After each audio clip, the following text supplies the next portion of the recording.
Tangan Sun Er yang lembut menggenggam tangan Xiao Yan ketika ia mengangguk pelan. Sambil menarik tangan Sun Er, Xiao Yan duduk di depan jendela dan memandang gemerlap bintang di langit. Ia tiba-tiba berbisik dengan sebuah senyuman, "Kau ingin tahu bagaimana aku hidup 2 tahun ini?" Sun Er sekali lagi mengangguk dengan lembut. Ia menggenggam tangan Xiao Yan di antara jemarinya dan merasakan kehangatan di tangannya. Dengan satu tangan, Xiao Yan perlahan mengusap rambut lembut dan hitam Sun Er yang memanjang hingga pinggangnya. Ia terdiam untuk beberapa saat. Baru setelah itu suaranya yang sedikit serak terdengar. Ia perlahan berbicara tentang semua kejadian setelah ia meninggalkan kota Wutan dulu satu persatu.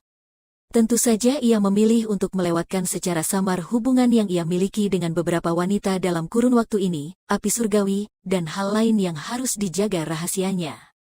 Meninggalkan kota Wutan, memasuki pegunungan binatang Magic, menerobos masuk gurun, mengacaukan klan Mo, memasuki ibu kota, mendominasi selama pertemuan besar ahli kimia, naik ke gunung Misty Cloud, mengalahkan Nalan Yanran, bertarung dengan sebuah sekte seorang diri, membunuh seorang Dowang yang kuat, dan setelah itu, kabur dari tangan seorang Dou Zong kuat. Setiap kejadian yang mengguncang jiwa dan membuat darah mendidih ini diceritakan oleh Xiao Yan dengan nada datar. Meskipun nadanya terdengar biasa saja, berbagai macam bahaya yang ada di dalam kejadian-kejadian itu masih membuat orang merasa hati mereka seperti sedang digenggam dengan erat. Di sebelah jendela, cahaya bulan yang samar menyebar ke bawah menyinari mereka berdua dengan lapisan benang-benang perak. Beberapa saat setelah Xiao Yan selesai bicara, Sun Er juga terdiam. Kepalanya dengan lembut bersandar di pundak Xiao Yan. Meskipun ia telah mengetahui kebanyakan kejadian yang ada, ia masih merasakan pergolakan di hatinya ketika ia sekali lagi mendengar Xiao Yan sendiri yang mengatakannya. Xiao Yan juga harus hidup selama 2 tahun ini dengan penuh kepahitan. Xiao Yan keke. Aku percaya bahwa ketika kau kembali ke Kekaisaran Jiama, Sekte Misty Cloud tidak akan lagi bisa menahanmu. Sun Er tersenyum dan menjawab dengan suara yang halus beberapa saat kemudian. Xiao Yan tersenyum samar. Ia hanya mendongak dan memandang langit luas dan penuh bintang itu. Di sudut tembok, tidak jauh dari mereka berdua, instruktur Ruoling bersandar pada sebuah tembok. Dadanya perlahan naik turun, wajahnya dipenuhi dengan rasa terkejut. Ini benar-benar tidak terduga, Yunsan dari Sekte Misty Cloud sebenarnya masih hidup, itu benar-benar telah melampaui perkiraanku. Ekspresi Sun Er berubah setelah mendengar kata-kata samar dari mulut Xiao Yan. Beberapa saat kemudian, alisnya sedikit terangkat dan kilatan dingin melintas di mata berair musim gugurnya ketika ia berkata pelan. Itu memang cukup merepotkan. Xiao Yan juga menghela nafas perlahan. Jika bukan karena keberadaan Yunsan, Sekte Misty Cloud tidak akan bisa mengejarnya hingga ia harus kabur keluar dari Kekaisaran Jiama. Ujung mata Xiao Yan melirik ke sudut hitam gelap dinding di belakangnya itu, di mana seseorang berbalik pergi. Ia mendengar suara langkah kaki yang pelan, yang perlahan menjauh dari tempat itu. Baru saat itulah ia menoleh untuk melihat ke Sun Er. Ekspresinya serius saat ia berkata, "Sun Er, ada sesuatu yang aku ingin kau katakan sejujurnya kepadaku, karena ini sangat penting." Sun Er terkejut saat ia mendengarkan hal itu. Ketika ia melihat wajah serius Xiao Yan, ia segera mengangguk dan berkata, jika Sun Er tahu, Sun Er tidak akan menyembunyikan apapun yang Xiao Yan GG ingin tahu. Setelah pertama kalinya aku telah berhasil meninggalkan Sekte Misty Cloud, aku khawatir bahwa Sekte Misty Cloud akan melibatkan klan Xiao karena amarah mereka dan kebenarannya memang demikian. Ketika aku kembali ke kota Wutan, klan Xiao telah menerima balas dendam dari tetua pertama dari Sekte Misty Cloud. Suara Xiao Yan sedikit gelap dan dingin. Ekspresi Sun Er seketika berubah saat ia mendengar perkataannya Xiao Yan. Alisnya terangkat dan matanya dipenuhi dengan amarah. Sekte Misty Cloud ini terlalu berani. Apakah klan menderita serangan yang serius? Ada beberapa kerugian dan korban, tapi tidak begitu serius. Namun, ayah dikejar sampai keluar dari kota Wutan oleh 3 tetua dari Sekte Misty Cloud. Semenjak hari itu, ia telah menghilang. Suara Xiao Yan mungkin terdengar sangat tenang, tapi tangannya yang berada di antara jemari Sun Er sedikit gemetar dan masih menunjukkan kemarahan di dalam hatinya. Menghilang. Awalnya Sun Er terkejut. Tepat setelah ini, wajahnya juga berubah jadi gelap dan serius untuk pertama kalinya. Ia dengan jelas mengerti posisi Xiao Zhan di dalam hati Xiao Yan. Oleh karena itu, ia juga tiba-tiba menyadari mengapa Xiao Yan akan sekali lagi mengambil resiko untuk menyerang Sekte Mistik Laut dan akan berhasil kabur dari mereka. Aku rasa, Paman Xiao Zhan itu seharusnya sudah berada di tangan Sekte Mistik Laut kan? Sun Er menyuarakan pikirannya. Tidak, tatapan Xiao Yan menatap tepat ke Sun Er.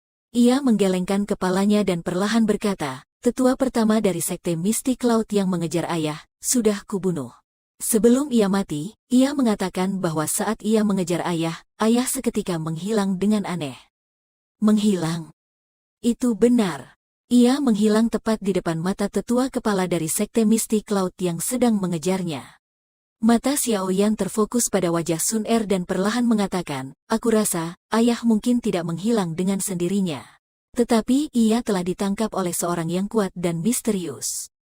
Seorang misterius yang kuat, alis Sun Er melengkung semakin dalam ketika ia mendengarkan hal ini.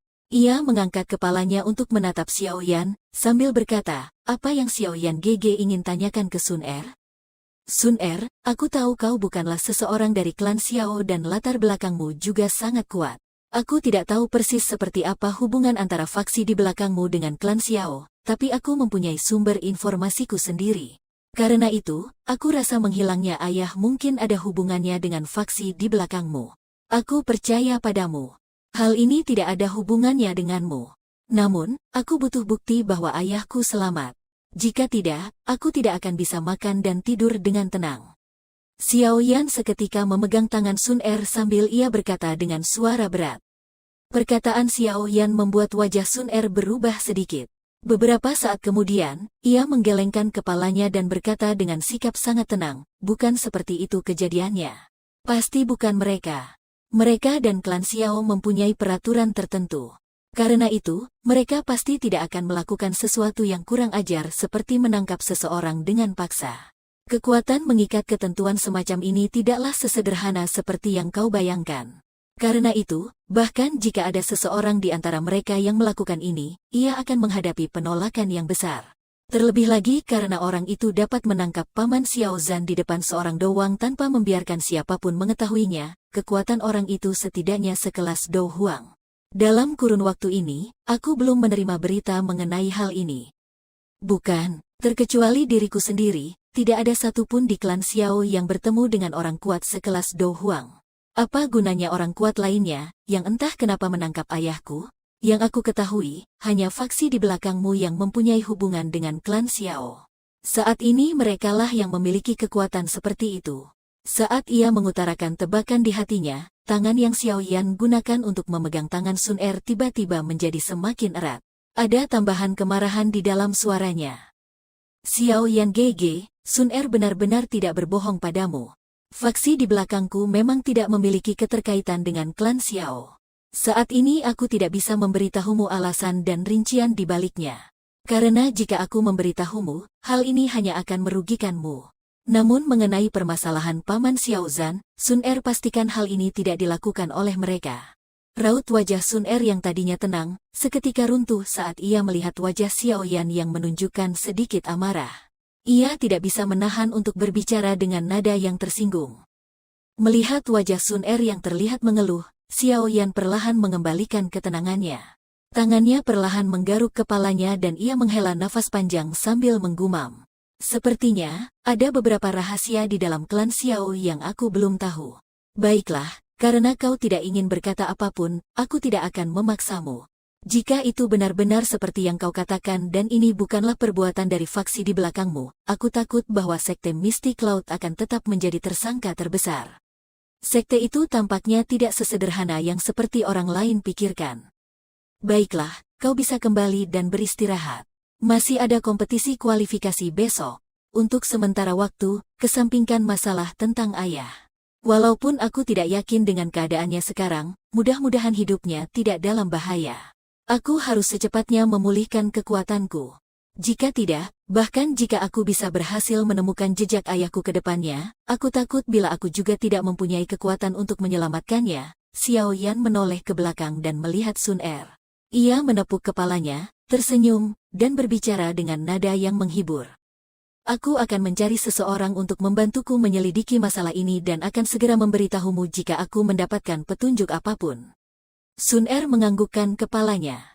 Tangannya yang halus, seketika terjalin bersama saat matanya yang cerah menatap ke Xiao Yan. Dengan agak tidak yakin, ia bertanya, Xiao Yan GG, akankah kau menyalahkan Sun Er karena tidak memberitahumu detail tentang faksi di belakangku, maupun hubungan mereka dengan klan Xiao? Akankah kau menyakitiku? Xiao Yan tersenyum, mengusap kepala Sun Er dan bertanya balik. Sun Er sedikit terkejut. Senyuman muncul di wajah cantiknya sambil menggelengkan kepala dan berbisik, tidak akan. Karena itu, aku mempercayaimu. Ini sudah larut, istirahatlah. Xiao Yan mengulurkan tangannya dan memeluk sosok lembut yang seperti tidak bertulang itu untuk sesaat. Ia segera melepaskannya dan melambaikan tangannya ke arahnya dan akhirnya berbalik sebelum berjalan ke kamarnya. Sun Er sedikit menganggukkan kepalanya sambil memperhatikan punggung Xiao Yan yang telah menghilang di bingkai pintu. Ia merenung sejenak sebelum berbalik dan dengan cepat berjalan kembali ke kamarnya. Dengan satu putaran tangan ia menutup pintu ruangan itu, sebelum menjentikkan jarinya dengan lembut. Percikan cahaya keemasan melesat keluar ke sudut tertentu dari kamar. Bayangan gelap dan hitam seketika menjadi buram, sebelum berubah menjadi sosok manusia berwarna hitam yang muncul di dalam kamar, dengan satu kaki berlutut di lantai. Perintahkan Lingxi untuk pergi ke gunung di belakang akademi besok. Selain itu, kirim seseorang untuk bertanya apakah ada jejak dari orang kuat misterius di dalam kekaisaran Jiama.